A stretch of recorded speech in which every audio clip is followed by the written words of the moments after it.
Hey Keyblade Army, welcome back to my channel. So today is the day that I review Kingdom Hearts 3. I know this is kind of long awaited, it's taken me a while. As you guys know, I recently finished up my Let's Play for Kingdom Hearts 3 and I also did a compilation. So if you guys wanted to watch those videos of me just reacting to Kingdom Hearts 3 for the first time, then I will link the playlist down below, or you could just, go look on my channel.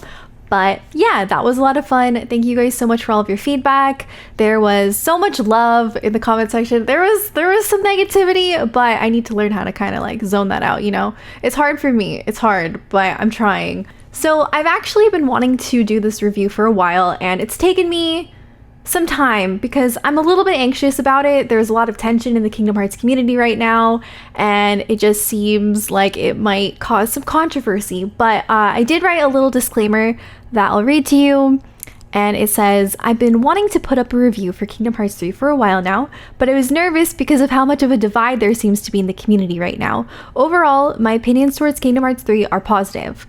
My experience with the game may be different from yours, and that's okay. This will be a two-part video, the first discussing non-spoiler related things, and the second part will contain spoilers, which I will warn you before I get to that. And yeah, so that's pretty much what I wanted to say. As a disclaimer, I don't think my opinions are facts. These are just, opinions for a reason. And also, I actually wrote a script when I first beat the game, like weeks ago, and I even read the voiceover, and I just decided that honestly I'm more of the type of person to just sit down, talk, and have like a discussion and not necessarily analyze things or be too put together. It's not who I am. I'm just much better at sitting down and talking about my feelings. That's what I'm here for.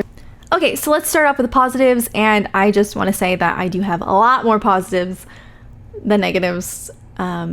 So yeah, here we go.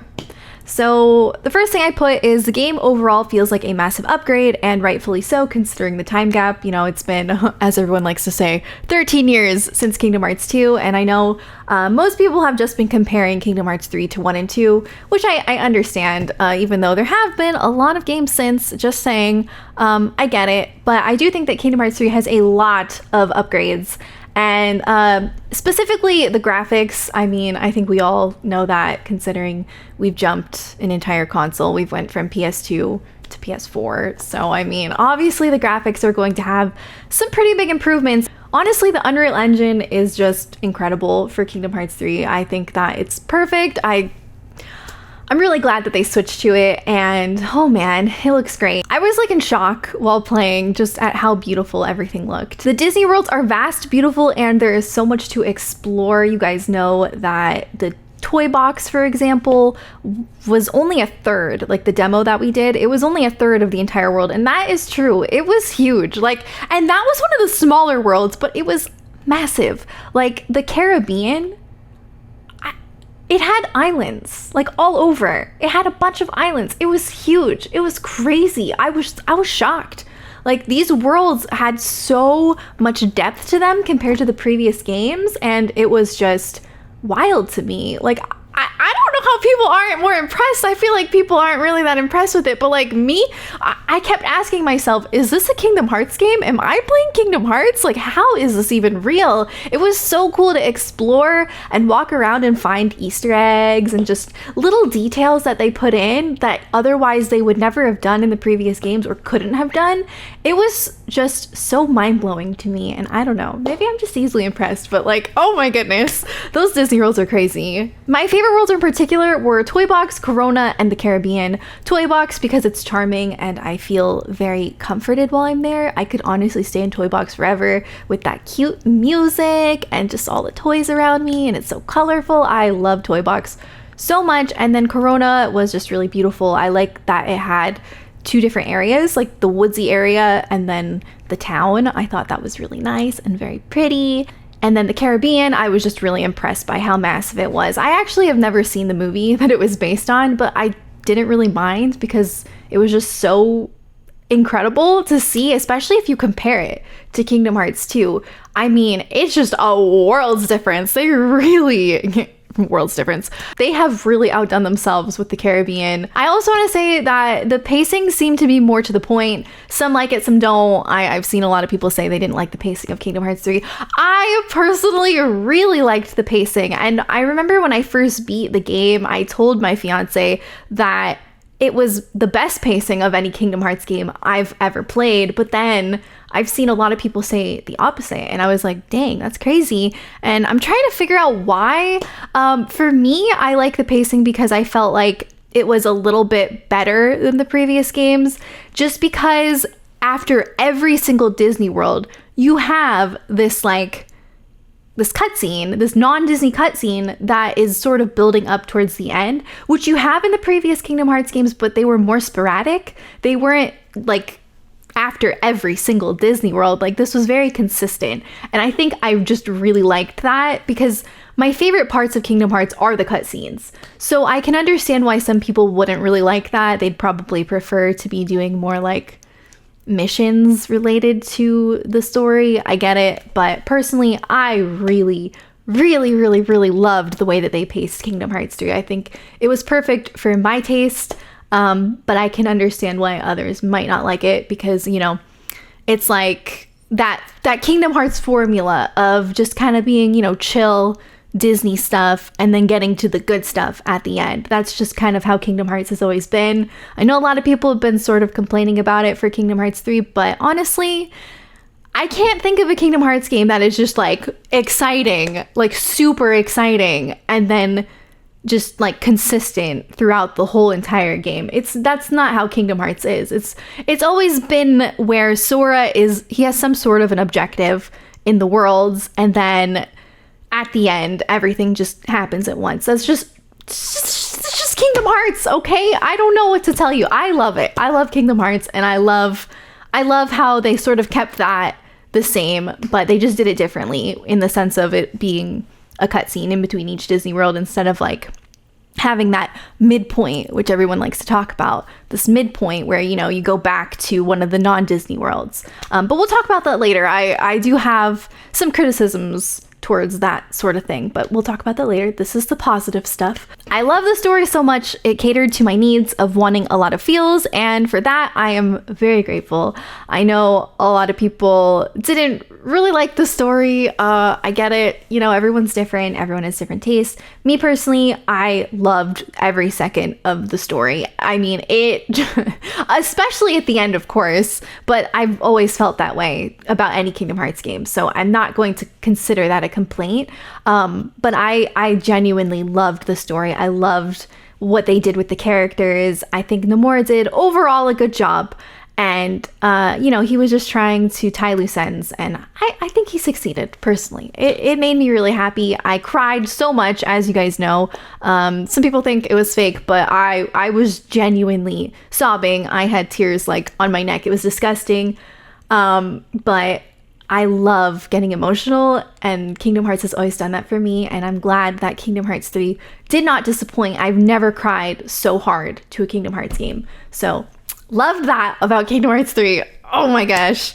I felt that the dialogue was the best that it's honestly ever been. It's still cheesy, of course. Like, it's always been that way. I think that that's what makes Kingdom Hearts so charming, is the super cheesy dialogue. But I think overall, the dialogue was very improved in Kingdom Hearts 3. It was more complex. I think that it had, you know, more depth to it. Like Sora's thoughts, like you could hear his thoughts out loud, and I thought that was such a nice touch. I loved hearing what he was thinking in his head. That was really nice. And I guess the only thing I didn't like about the dialogue was some things that Donald said, but we'll talk about that later. I also think that the voice acting overall was really good, even the voices that weren't, you know, their respective character. I thought overall they did a pretty good job. I even thought Alison Stoner was pretty good as Kyrie. I mean, it's not the same.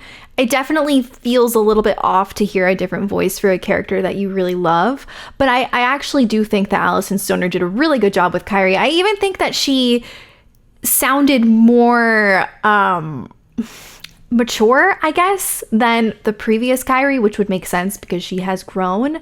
I think that Hayden Panettiere was definitely more of like she gave Kyrie sort of a sassier, maybe even ditzier sort of voice, if that makes sense. And I did love that a lot, but sometimes it would be a bit cringy to hear, like, you know, I don't know how to describe it, but looking back and watching like Kingdom Hearts 2, because right after I beat Kingdom Hearts 3, I actually watched my fiance play Kingdom Hearts 2, and some of the voice acting from Hayden was like, I don't know how to describe it. It didn't sound as natural as the way that Alison Stoner played Kyrie. And I mean, that's kind of up to personal preference.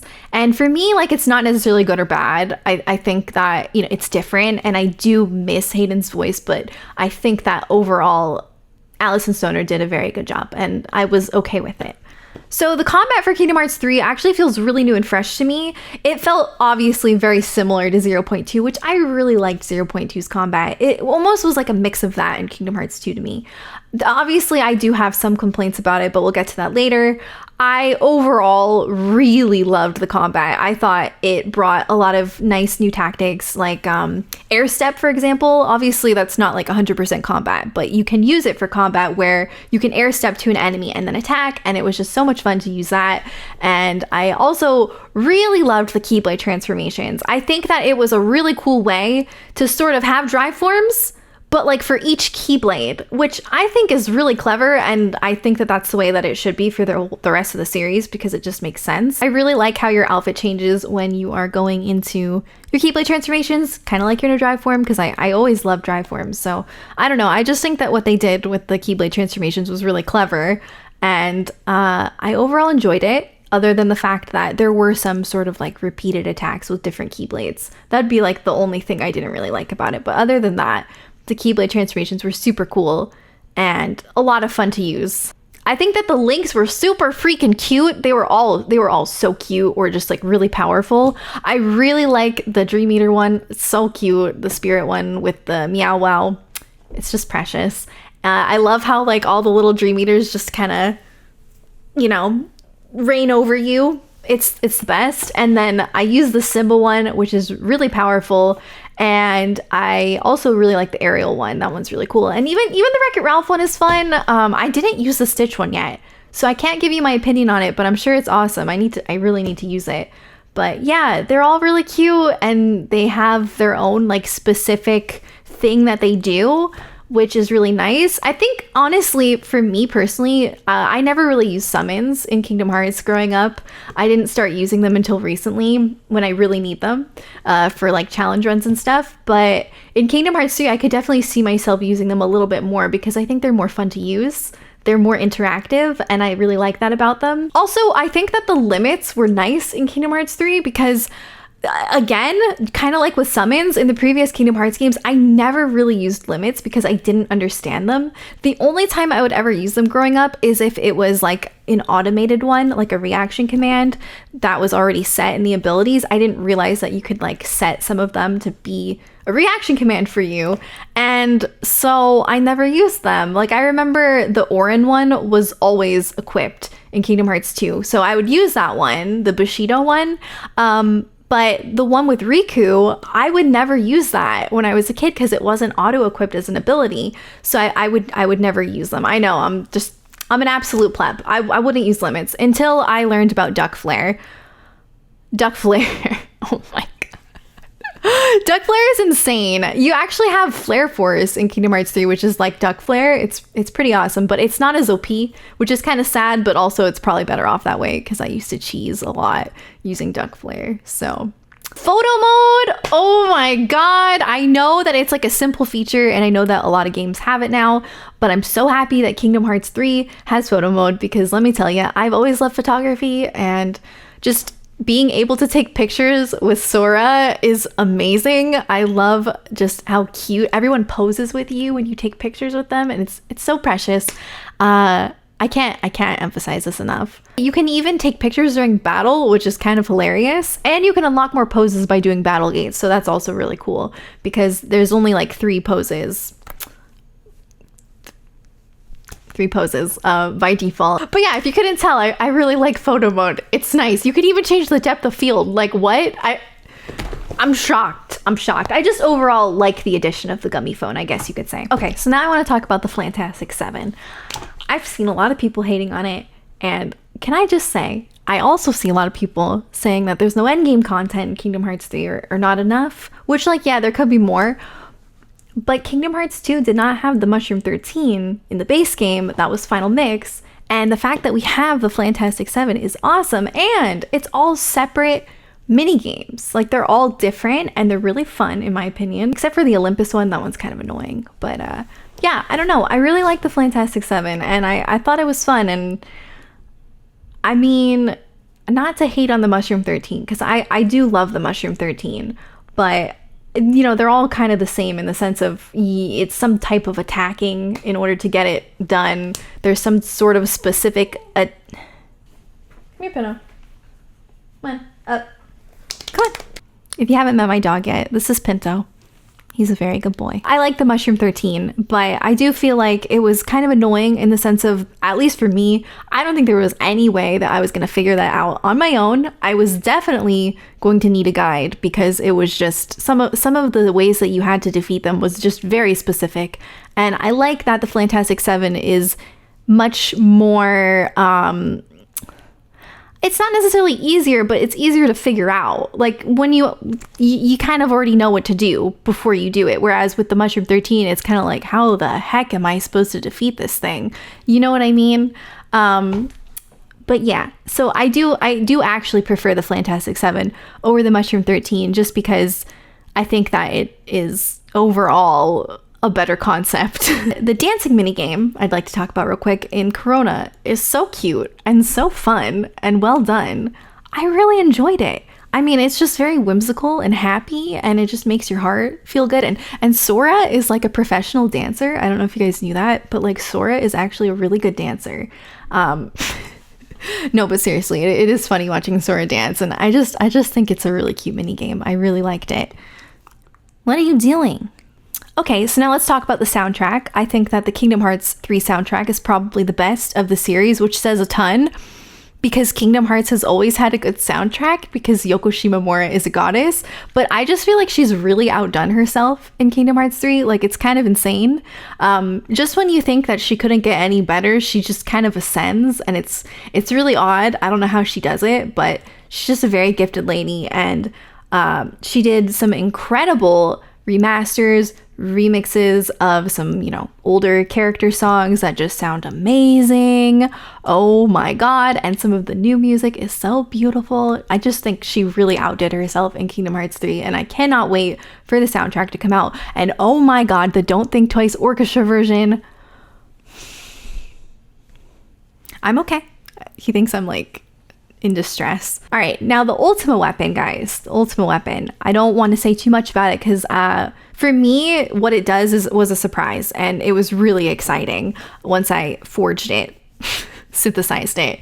It was really exciting. The Ultima Keyblade is probably the best of the series. It's actually really OP, and it looks great. It's got a different color scheme than the previous Ultima Keyblades, and it's just awesome. Okay, he wants too much love right now. Some people say it's broken, but like, I feel like Ultima Keyblade should be really OP because it's the Ultima Keyblade. Like, you're supposed to wreck with it. What's the point of having it? Like, I remember when I would play Kingdom Hearts 2, people would be like, actually, Decisive Pumpkin is better than Ultima, okay? And I'd be like, okay, well, if it's better, why? It's not the Ultima. That doesn't make any sense. So, like, stop complaining that the Ultima Keyblade is OP because it's supposed to be. All right, so that is all I have for positives, but I probably could ramble on way more, and I am going to talk about more when we get to the spoiler portion. But now let's get to the negatives. I don't have that many. I'm not a very negative person. I'm pretty positive, as you guys can see, but I do know that everything's flawed. Nothing's perfect, including Kingdom Hearts 3. So we're gonna discuss the negatives. So the first one I have is that the animations can be really obnoxious and flashy. But the nice thing about this is you can turn them off, thank goodness. When I did my first playthrough of Kingdom Hearts 3, I had my animations on for like half the game or so, I think until Arendelle, and it just started to get a little bit tedious. Like, it felt tedious when I'd go into a Keyblade transformation and it would just take forever. And of course, those attraction flows, man, don't even get me started on the attraction flows. That'll lead me to my next negative, and that's that I think attraction flows are kind of annoying. I think that some of them are fun to use in specific situations, but they overall kind of annoyed me. Like, you can't turn them off, and sometimes you'll accidentally activate an attraction flow when you're actually trying to like open a chest. Like, thanks, I didn't want a whole ship. I wanted to open this chest, but thanks a lot for this pirate ship. I mean, you can cancel it pretty quickly. It's okay, but it can be annoying. That is for sure. My next criticism / negativity / complaint thing is that we're missing Final Fantasy characters. It does suck for me just because I really did love them in Kingdom Hearts. Even though I had never really played Final Fantasy at the time, I did really like those characters, and it kind of sucked not seeing them like at all, pretty much, other than like Cloud at the beginning, sort of, not really. It was kind of unfortunate, but I understand why they didn't incorporate the Final Fantasy characters, because I feel like Nomura really wanted to just keep it a little bit more simple, considering how many people criticize Kingdom Hearts for being convoluted, which, by the way, I have never heard anybody describe anything as convoluted except for Kingdom Hearts. Like, did somebody just say that word for Kingdom Hearts and everyone was like, yeah, you're right, and now everyone just says Kingdom Hearts is convoluted? Like, why that word? Why? I've never heard anything else described with that word. Am I the only one? Like, anyway, okay, sorry. I understand why they didn't put the Final Fantasy characters in, but it was disappointing, and I do think it would have been fine if they would have maybe just had them say hi, like on the Gummi phone, like little FaceTime. Hey, Sora, how's it going? That would have been good for me. That would have been good enough. But again, I understand why they didn't include them. And Nomura basically warned us that he wasn't going to put Final Fantasy characters in Kingdom Hearts 3. So we had time to prepare ourselves for that. So then another thing that I wasn't too crazy about was the fact that there weren't really a whole lot of original Kingdom Hearts worlds. There was mostly Disney worlds, which personally, I always like the non-Disney worlds the most. Like in Kingdom Hearts 2, I like the world that never was. In Kingdom Hearts 1, I like Hollow Bastion the most. In Kingdom Hearts 3, I couldn't really pick one that isn't Disney related because you couldn't really explore them too much. Like Twilight Town was super cute, but I wish that it was bigger. I really do.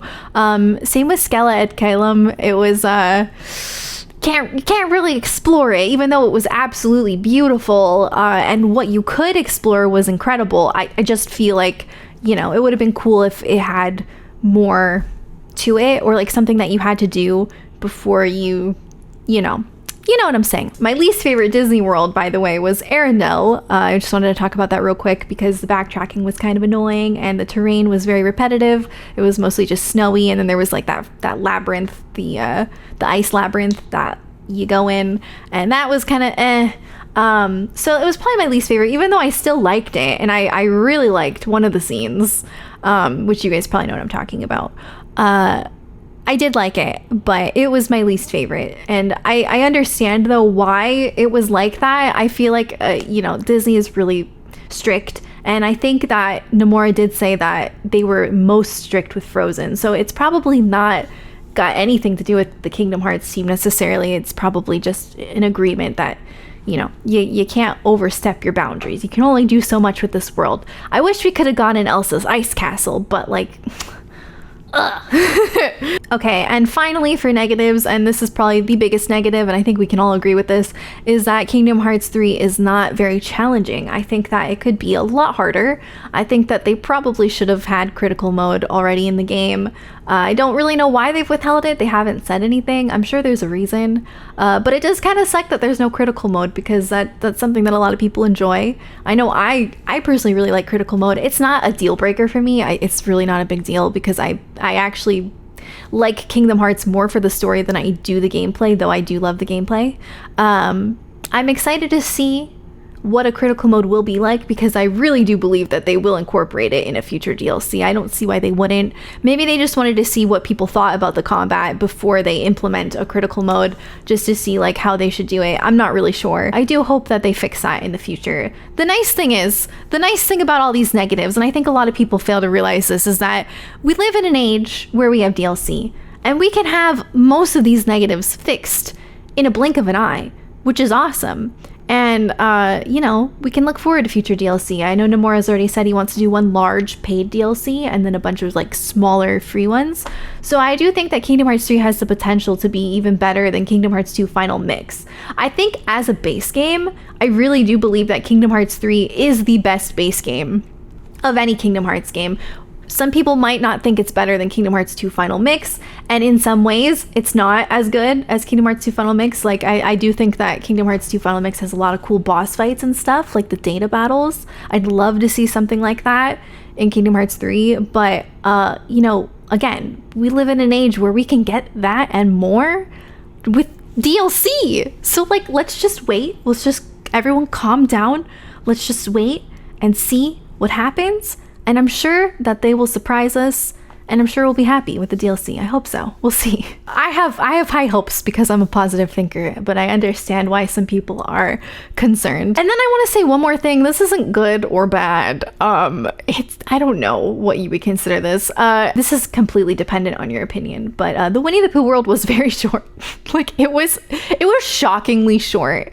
It had 3 mini games, and they were all kind of like the same mini game, just with different, like slight variations. And for me, it wasn't a bad thing because I've never been like the biggest fan of 100 Acre Wood. It's cute. I think it's super adorable, but it's never been my favorite thing. So the fact that it was short was fine, and it was nice to visit, but while keeping it brief, I think for me it was good, but I can understand why people would be disappointed with it if they really like 100 Acre Wood. So again, not necessarily good or bad, because it's nice that we were at least able to visit it. I do think that they're trying to never do it again. I think that was kind of like what happened there, but I don't know, I could be wrong. Let's get into the spoiler stuff now, guys. Spoiler warning. I am about to discuss some spoilers. All right, here we go. So basically, spoilers, story related. We're just going to be talking about the story real quick. I'm going to try to keep it short because this video is long. All right, so I'm basically going to talk about why I personally love the story so much, and I'm going to address something as well. Let's talk about the elephant in the room, or rather, the Keyblade wielder in the room. Let's talk about Kyrie. So there's a lot of controversy going around about Kyrie lately because a lot of people thought that she was going to have some pretty crazy breakout moments in Kingdom Hearts 3. I thought she was going to as well. And a lot of people are disappointed in the fact that she kind of ended up being a little bit of a damsel in distress again, which, yeah, to an extent she was. However, I think we are failing to recognize that there was growth in her character. I think in Kingdom Hearts 1, Kyrie had a much stronger presence than in Kingdom Hearts 2. And now in Kingdom Hearts 3, I would say she has a slightly bigger role, maybe like a slightly bigger role in Kingdom Hearts 3 than she did in 1, just because now she is able to fight. Sure, she wasn't the best at it, but she can. And she did help Sora again. Like, you know, she helped Sora in Kingdom Hearts 1 when he was a Heartless. And now in Kingdom Hearts 3, she helps Sora out of like the final world. Like he's like stuck when he put himself back together.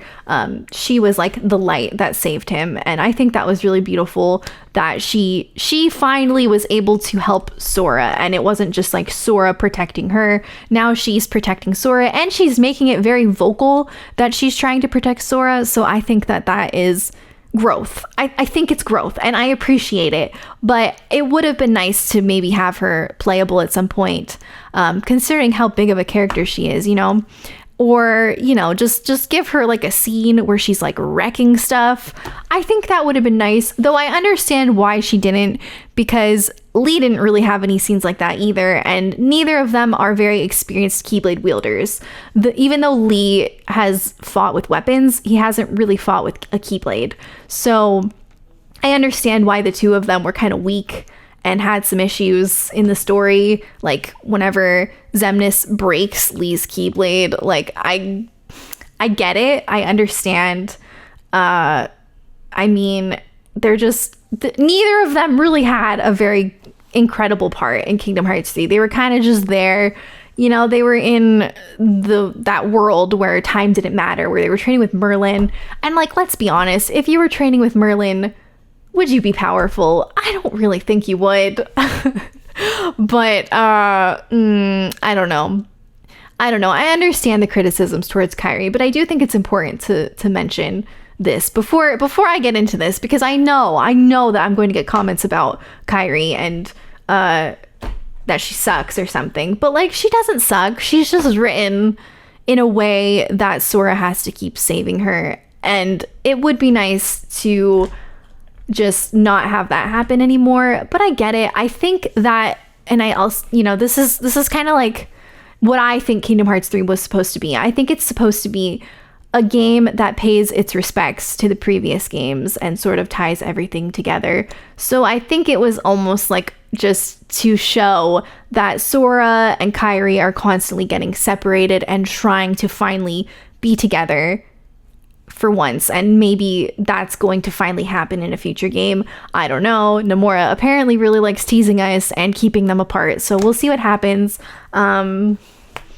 But yeah, so at least Kyrie did save Sora at some point, but it would be nice to maybe in a next installment, like a DLC or something, play as Kyrie saving Sora finally from where he is now, which we've seen in the secret movie, which we're not talking about in this video. But anyway, I'm rambling so much. Okay, let's move on. The Sokai moments made me really happy. I literally freaked out when Sora and Kyrie shared a Palpu fruit. A lot of people think it's weird how much I love Sokai, but like, Sora and Kyrie together was the first couple that I ever shipped when I was a little kid. So when I was 9 years old and I saw Sora and Kyrie together and then like being separated in the final cutscene and all that, I don't know, I just felt this connection between the two of them, and it sort of turned me into a hopeless romantic.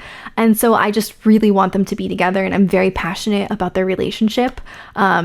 That's why I love Sora and Kyrie as a couple, and that's why I get so excited when I see them doing cute things like sharing Palpu fruits. Finally, it was the cutest thing, and I like that they had Kyrie share the Palpu fruit with Sora instead of Sora sharing it with Kyrie, because that would have been more predictable. I really loved the Disney stories for each world. I thought it was really cool to have a mix of stories that were true to the original movies they were based on, but we also got stories that were original to Kingdom Hearts 3. I feel like they were all done really well, and the production value was incredible.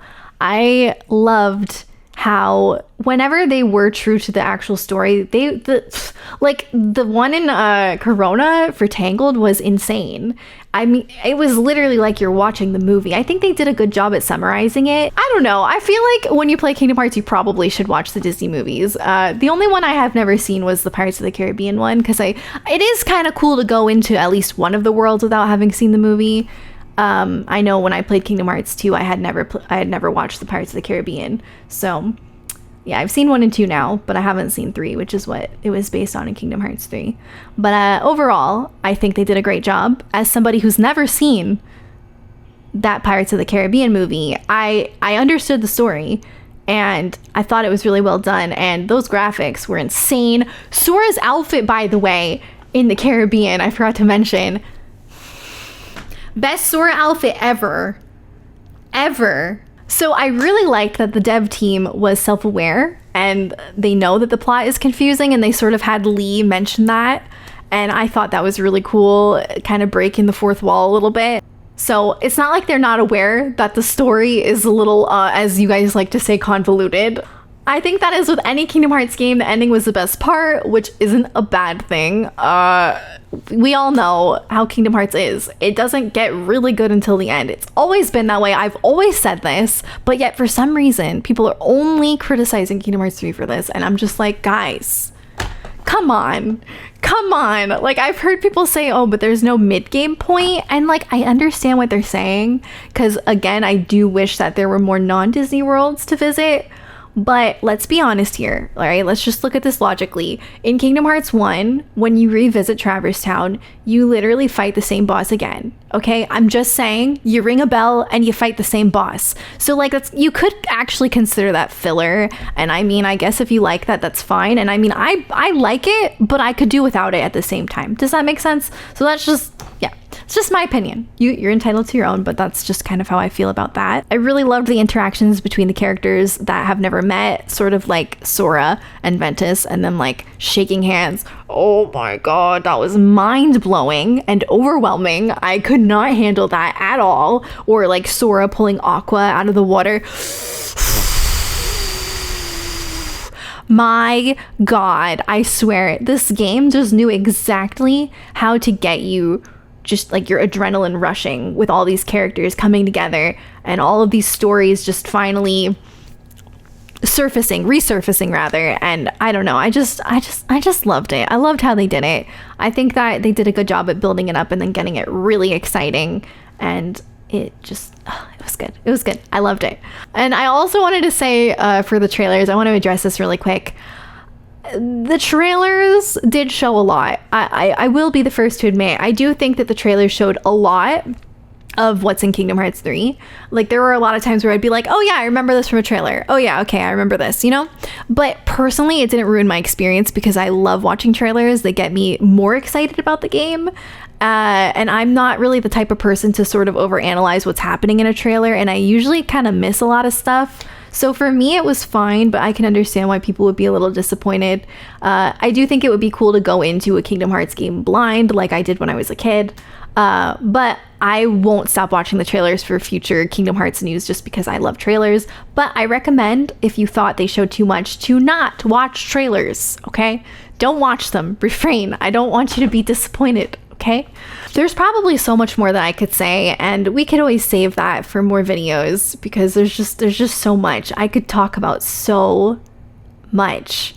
But overall, I just really loved this game. I'm trying to think if there's anything else spoiler related that I really wanted to point out. I did like how they sort of make you feel emotional for the organization members as you defeat them.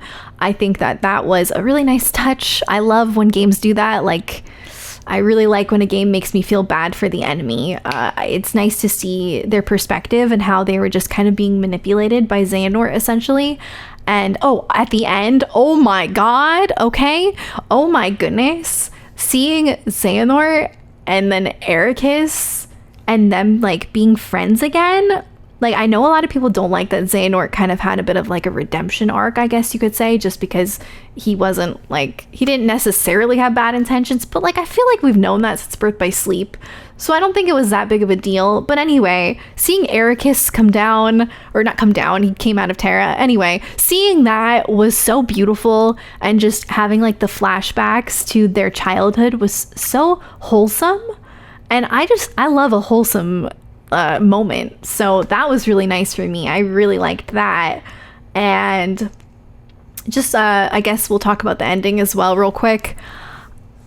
Oh my God, I cried throughout the whole entire ending, guys, because first of all, I was so nervous about what happened to Kyrie, and I could not get it out of my head, and I kept thinking I need them to get back together. Like, I need Sora to find Kyrie, and I need them to have a happy ending. And then the ending started. You can tell it's the ending, and I'm like, okay, where are they? Where's Sora? Where's Kyrie? What is going on? And I was so emotional. I was crying so much, but at the same time, I was so happy to see these characters all together, and like seeing Xion's outfit and seeing Axel/Lee's outfit. I guess we're calling him Axel.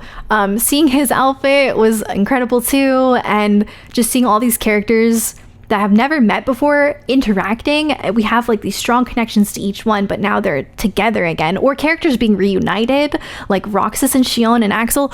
Oh my God, and Aqua Terra and Ventus. Like, it's just so beautiful. I just think they did a really good job with the ending, and the ending was genuinely perfect. It was absolutely perfect, the ending, until the last 5 seconds. Nomura, are you serious? So basically, Sora, you see everyone looking out. Everyone's on the beach happy together except for Sora and Kyrie, and then they all look out into the horizon, and I'm like, oh my God, Sora and Kyrie okay, aren't they? They gotta be okay. And you see Kyrie and Sora holding hands, and it's so romantic and so precious, so wholesome. And then Kyrie sheds a tear, and then Sora disappears. Why? I'm salty about it, but I understand why he did it, because of this, the secret movie and epilogue, which again, I'm going to talk about in another video. But yeah, the ending was nice. Seeing Naminé, I wish that we had more Naminé, but I mean, I'm just happy I got closure with it, and seeing her come to life was so beautiful. And it was really weird to see like Riku being the one who I guess that they're gonna be a couple. I don't know if that's what they're implying, but Riku is like in his little gummy ship, and that was really precious. It reminded me a lot of like Noctis and Lunafreya from Final Fantasy 15. But yeah, the ending was really good. I was just that last 5 minutes that was like, Nomura, how dare you? So I wrote a little takeaway, and I'm just gonna go ahead and read it to you guys because I'm rambling so much. I feel like we need some structure. So let me close this off with the takeaway that I wrote. All in all, Kingdom Hearts 3 truly is a love letter to the rest of the series. Some were not expecting that, and I think that's why it may have been disappointing. I think a lot of people had some very high expectations or specific expectations that just kind of led to a disappointment for the game, which is understandable. I'll read you guys some of the letter that was written in the art book that you get with the deluxe edition of Kingdom Hearts 3, and the photo is courtesy of Super Butterbuns, since I have yet to open my deluxe edition because I'm scared to open it. Alright, so I'm going to read this part because I think it's relevant to the review. I had quite a tough time writing this story this time around. So many characters appear in this game, with each of them having their own set of problems and needing to choose their own fate. They are characters that were born over the course of 10 plus years, and each character has fans who love them.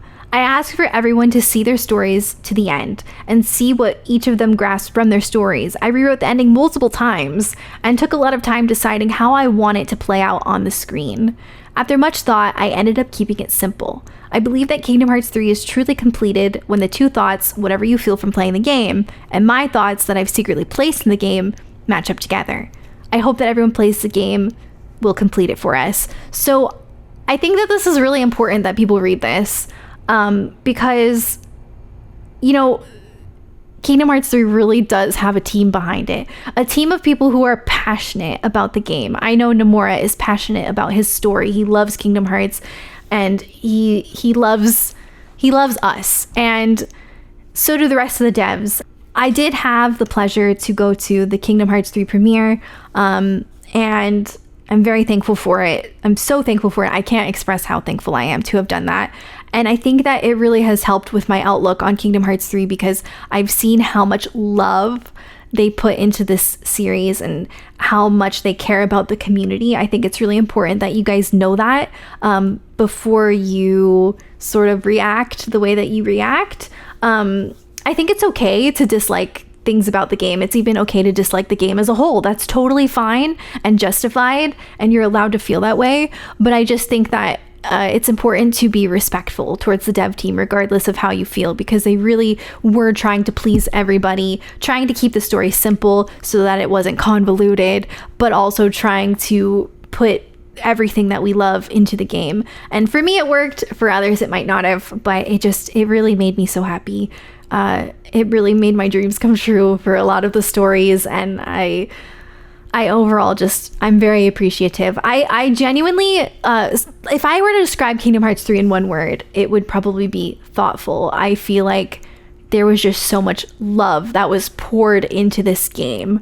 I feel like there was just so many references to like the previous games that were so sweet and made my heart so warm. And yeah, so let me finish reading my takeaway, because we're rambling again. So basically, Nomura was really just trying to bring the characters together in the simplest way possible, hence the lack of Final Fantasy characters. He wanted to give us a game that gave us closure, yet also excitement for the future of the series. I think that's why he left us with such a dark ending. Yes, the story is still a bit confusing, but I think the game did a great job at providing factors that fans new and old would enjoy. In my opinion, the game did exactly what I wanted, which is make me feel like I'm playing a Kingdom Hearts game. It really delivered in that aspect, and maybe that's why I'm so positive about it. From the very beginning, the title screen made me feel some serious nostalgia, even though it was brand new.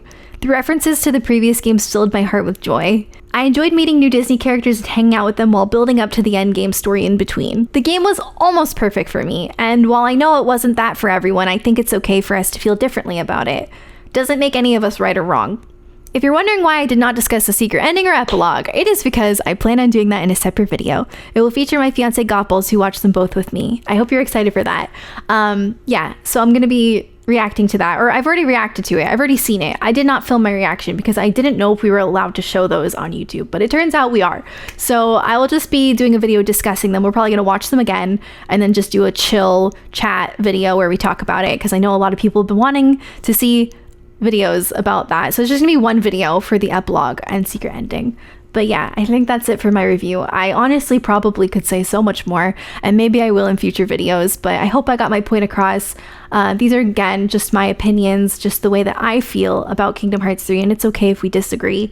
But I hope that you enjoyed my perspective of the game, and yes, I did love it. And yes, it is my new favorite Kingdom Hearts game, just because I feel like it's all of the previous games into one, and that makes me personally so happy to see, just because I love different things about each Kingdom Hearts game, and to see it all in one was very beautiful to me. And again, I do think it was kind of like a love letter to the previous game, so that's why I loved it so much. And it just really resonated deeply in my soul, and I was very emotional over it. But yeah, I guess that's about it. Sorry, this video is probably going to be really long. I hope you enjoy it nonetheless, and I will see you in my next video. I have lots of ideas as well for other videos. There's so much Kingdom Hearts content. Thank you so much for watching. Please don't kill each other in the comments. You have every right to discuss how you feel, but please be respectful. That's all I ask. All right. As always, may your heart be your guide. I just realized I forgot to mention the Gummi Ship, and I'll just say I think it's the best Gummi Ship we've had so far. 10 out of 10. Would recommend.